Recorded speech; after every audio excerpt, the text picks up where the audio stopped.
Idadi ya watu waliokamatwa na jeshi la polisi mkoani Shinyanga na kufikishwa mahakamani kwa tuhuma za kusababisha taharuki katika jamii wakidai kuibiwa nyeti kwa kuguswa bega imeongezeka na kufikia watu 5.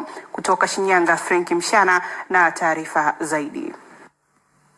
Taarifa hiyo imetolewa na kamanda wa polisi mkoa wa Shinyanga Sakapu Janet Magomi wakati akizungumza na viongozi wa jumuiya ya maridhiano ya mkoa wa Shinyanga. Matukio yapo 5 na yote tunayashughulikia kwa mujibu wa sheria.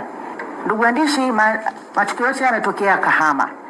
Jeshi la polisi tunaendelea kukemea na kusisitiza kwamba hatutasita kuchukua hatua za kisheria kwa wale wote ambao wanazua taharuki. Mwenyekiti wa jumuiya ya maridhiano ya mkoa wa Shinyanga Shehe Balilusa Hamisi ametoa tamko la jumuiya hiyo kuhusiana na changamoto hiyo. Na maridhiano na amani mkoa wa Shinyanga, tuungane na serikali na jeshi la polisi kwa pamoja kukemea jambo kama hili.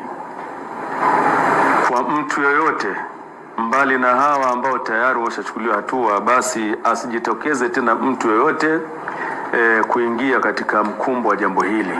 Katika umri wangu huu wa miaka 76 nina watu mbalimbali na kamati ya ufundi na wasaidizi wangu.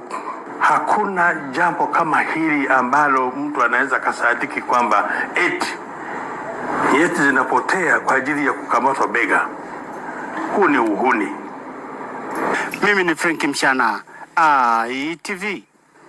Asante Franki kwa taarifa hiyo.